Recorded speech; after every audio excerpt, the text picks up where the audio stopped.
उदयपुर में रहने वाला ज्ञानचंद बहुत ज्ञानी आदमी था।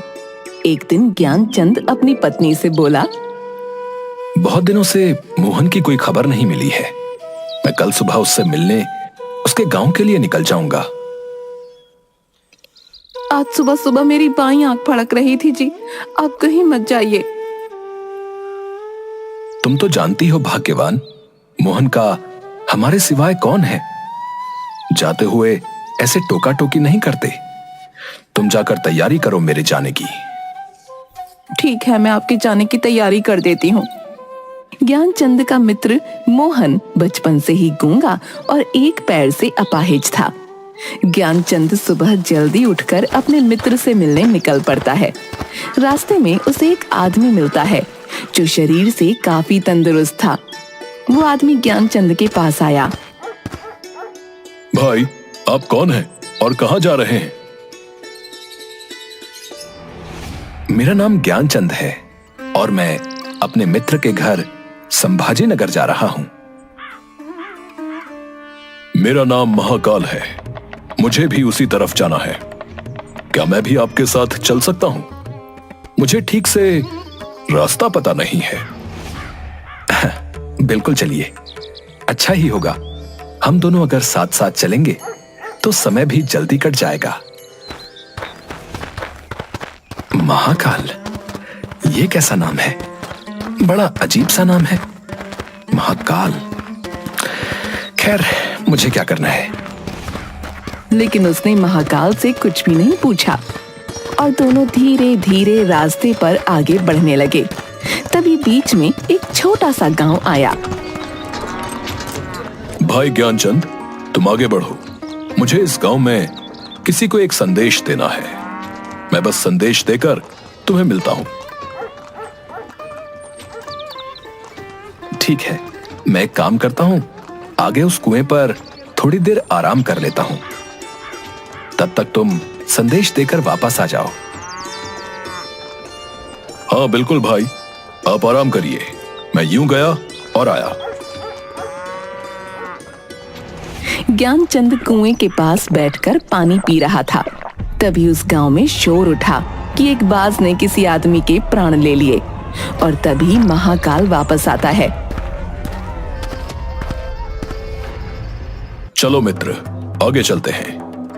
बहुत काम अभी बाकी है ना। हाँ हाँ भाई, चलो।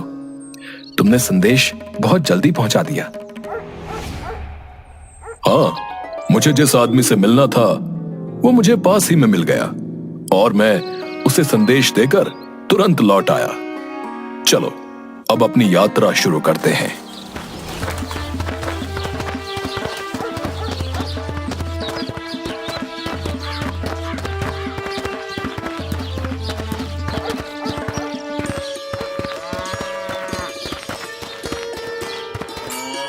मित्र, रात होने वाली है और पूरा दिन चलकर हम बहुत थक भी गए हैं।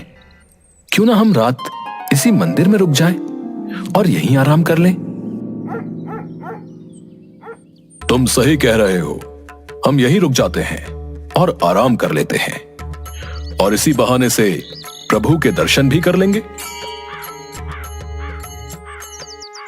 भूख भी बहुत लगी है, इसलिए भोजन कर लेंगे और थोड़ा विश्राम करके सुबह जल्दी ही आगे की यात्रा के लिए निकल पड़ेंगे। ठीक है, हम यहीं रुक जाते हैं। मुझे इस गांव में किसी का सामान देना है, देकर आता हूं। तुम भोजन करो, मैं आकर खा लूंगा। लेकिन मित्र, साथ में भोजन करते हैं ना? अरे मित्र, बस मैं काम निपटा कर अभी आया। आप भोजन करो।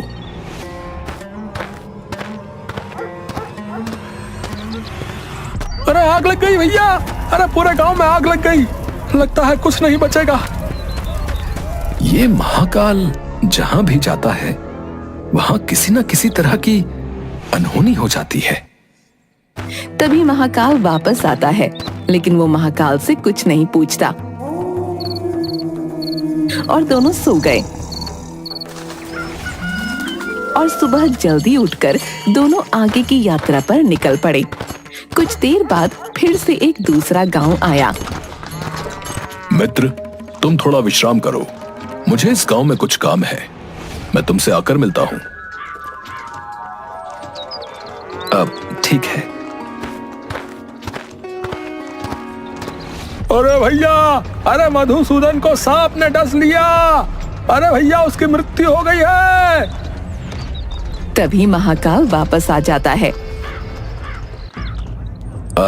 मित्र, मैं तुमसे कुछ पूछना चाहता हूं, अगर तुम्हारी अनुमति हो तो। हाँ बोलो, क्या बात है मित्र? मन में जो भी शंका है उसे दूर कर लो। तुम जिस गांव में भी जाते हो, तुम्हारे जाते ही वहां कुछ ना कुछ अनहोनी क्यों हो जाती है? क्या तुम मुझे बता सकते हो कि ऐसा क्यों हो रहा है? ज्ञानचंद, आप मुझे बड़े ज्ञानी लग रहे थे, इसलिए मैं आपके साथ यात्रा करने के लिए निकला था, क्योंकि मैंने सुना है ज्ञानियों का साथ हमेशा अच्छा होता है। क्या सचमुच आप अभी तक नहीं समझे कि मैं कौन हूं? मैं समझ तो चुका हूं, लेकिन कुछ शंका है। यदि आप अपना सही परिचय दें तो मेरे लिए आसानी होगी। मैं यमदूत हूं और यमराज की आज्ञा से उन लोगों के प्राण हरण करता हूं जिनकी आयु पूर्ण हो चुकी है। अगर ऐसी बात है और तुम सचमुच ही यमदूत हो, तो बताओ अगली मृत्यु किसकी है? अगली मृत्यु तुम्हारे मित्र की है, जिससे तुम मिलने जा रहे हो, और उसकी मृत्यु का कारण भी तुम ही होगे।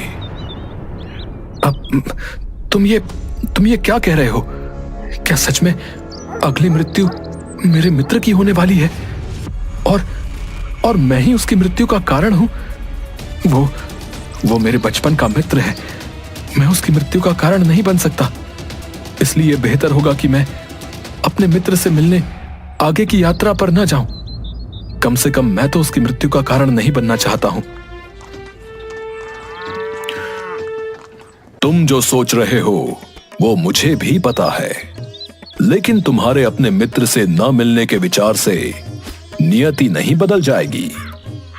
तुम्हारे मित्र की मृत्यु निश्चित है और वो तुम्हारे चरणों में ही मर जाएगा। अगर ऐसा है तो मैं अपने मित्र से मिलने आगे जाऊंगा ही नहीं और अपने घर वापस लौट जाऊंगा। परंतु जैसे ही वह गांव की तरफ से लौटने लगा, उसका मित्र मोहन तेजी से आता हुआ दिखाई दिया, जो ज्ञानचंद को देखकर बहुत ज्यादा खुश लग रहा था। मोहन के आने की गति को देखकर ऐसा लगा कि वो बहुत देर से उसके पीछे आ रहा हो। तुम कुछ भी कर लो, लेकिन नियति को नहीं बदल सकते हो।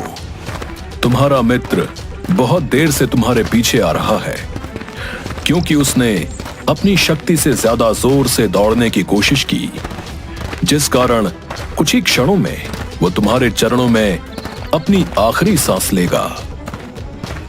जैसे ही मोहन ज्ञानचंद के पास पहुंचा, वो जमीन पर गिर पड़ा।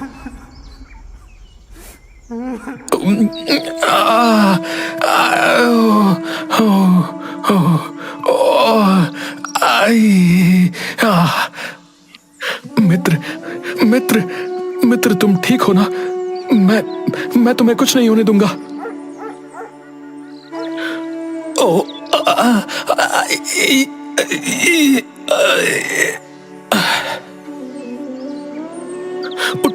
उठो मित्र, उठो।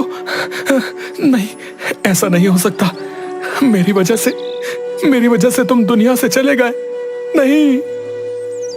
मोहन की मृत्यु के बाद ज्ञानचंद आश्चर्य भरी नजरों से महाकाल की तरफ देखने लगा।